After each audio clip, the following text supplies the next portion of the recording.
ચક્ર છોડે છે અને એ ચક્ર જ્યારે બ્રહ્માજીના હાથમાંથી નીકળ્યું ત્યારે ભગવાન બ્રહ્માએ એમ કીધું કે હે દેવતાઓ, જાઓ, તમારે સત્કર્મ કરવું હોય તો આ ચક્રની પાછળ પાછળ ચાલ્યા જાઓ. અને આ ચક્ર જે જગ્યા ઉપર સ્થિર થાય ત્યાં સત્કર્મ કરજો, ત્યાં એ ભૂમિને પવિત્ર માનજો. આગળ ચક્ર, પાછળ બધા દેવતાઓ જાય છે.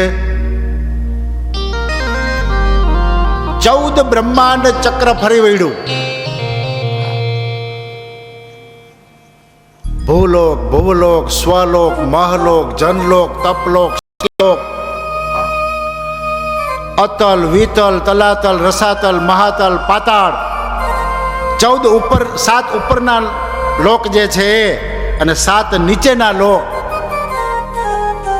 એ 14 ભુવનમાં ચક્ર ફરી અને ભૂમંડળ ઉપર આવ્યું. ક્યાંય ચક્ર સ્થિર નથી થતું.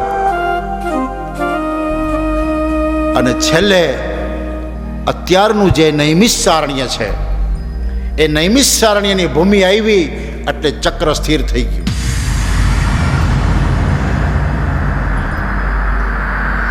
જે જગ્યા ઉપર ચક્ર ભગવાન બ્રહ્માના હાથમાંથી નીકળેલું ચક્ર સ્થિર થયું એટલે એ જગ્યાનું નામ પડ્યું નૈમિષારણ્ય. સંતાન નથી રડી પડ્યો અને એ સમયે સાધુ સ્વરૂપે આવેલા ભગવાનને દયા આવી ગઈ અને આકાશમાં દ્રષ્ટિ કરી. સ્વર્ગમાં આકાશમાં દ્રષ્ટિ કરી અને દ્રષ્ટિ થતાની સાથે જ આકાશમાંથી એક ફળ આવ્યું. ફળ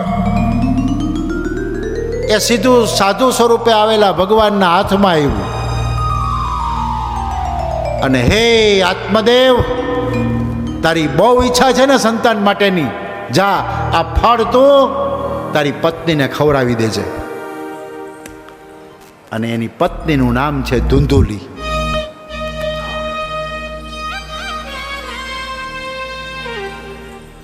આત્મદેવ પ્રસન્ન થયા છે.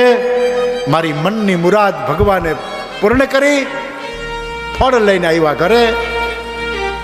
પણ સંતો, મહંતો, વિદ્વાનો, ભગવાન આ બધાય પ્રસન્ન થઈ જાય ને કંઈક પ્રસાદના રૂપમાં આપે, પણ જેના ભાગ્યમાં જ સુખ ન હોય, હા,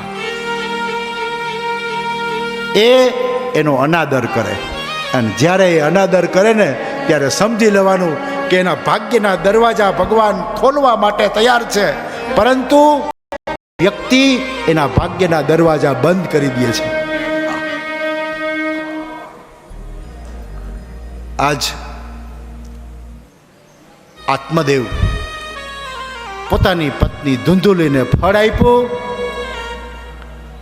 નક્કી કરી લીધું કે આ ફળ ખાઈશ એટલે મને ગર્ભ ધારણ થશે. ગર્ભ ધારણ થશે એટલે 9 માસ સુધી મારે સંતાનને પેટમાં રાખવું પડશે અને એનો ભાર સહન કરવો પડશે. આ બહેનોના વિચાર જોવો. એટલે ધુંધુલી જેવા જે બેન હોય એના.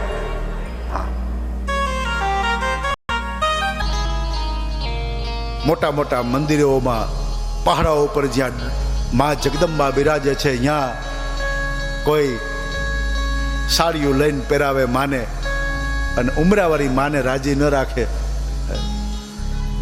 એને સાડીની જરૂર નથી, પણ દીકરો એમ કહે કે માં, હું 12 ગામ જાઉં છું, તમારા માટે શું લઈ આવું? એક સાડી લઈ આવું?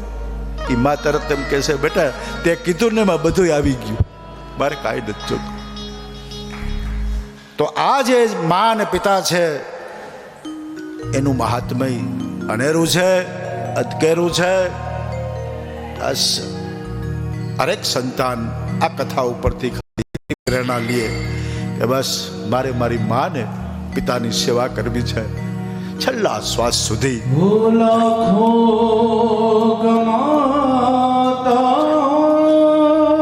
ભલે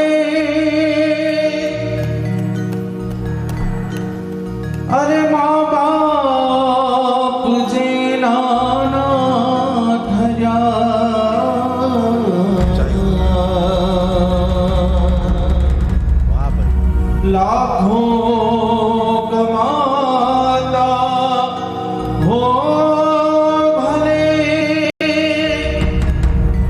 પણ મા બાપ જેનો નામ ધર્યા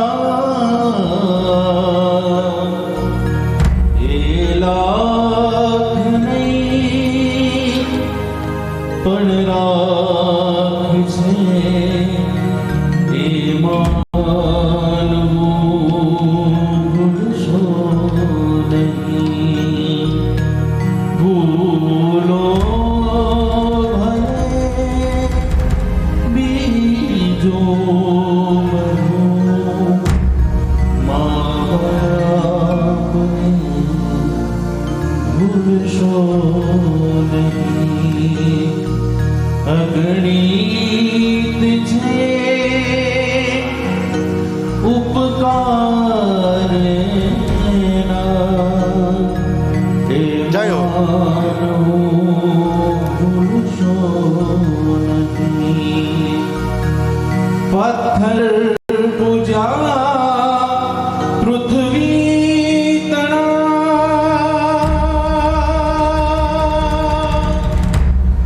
ત્યારે દીઠું તમ મુખડું. જય હો.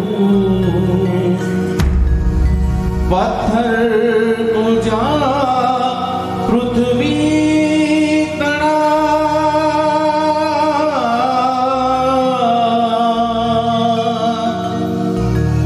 ત્યારે દીઠું તમ મુખડું.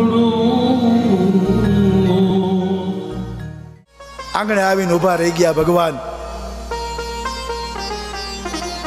ઉધાએ કીધું, વિદુર, ભગવાન કૃષ્ણ તારા દ્વાર પાસે આવીને ઊભા રહી ગયા છે. અને એ શબ્દ સાંભળીને સુલભા એ સમાધિ લાગી ગયો. ખબર નથી કે હું સ્નાન કરવા બેઠી છું, સાડી મેં પહેરી છે કે નથી પહેરી, દેહનું ભાન ભૂલી ગઈ. ભગવાન મારા આંગણે આવ્યા, બસ આટલી જ એને અહેસાસ થયો. બાકી પછી કાંઈ ખબર નથી મેં સાડી પહેરી છે કે નથી પહેરી, શું છે શું નથી, કાંઈ ખબર. ભગવાનને કીધું છે કે પ્રભુ પધારો. બસ દર્ભનું આસન આપ્યું છે, ડાબડાના આસન ઉપર ભગવાન બેઠા છે. અને સુલભા એના પોતાની પાંદડાની ઝૂંપડીમાં જોવે છે કઈ રીતે ભગવાનનું સ્વાગત કરવું. હું ગરીબ, મારી પાસે કાંઈ છે નહીં,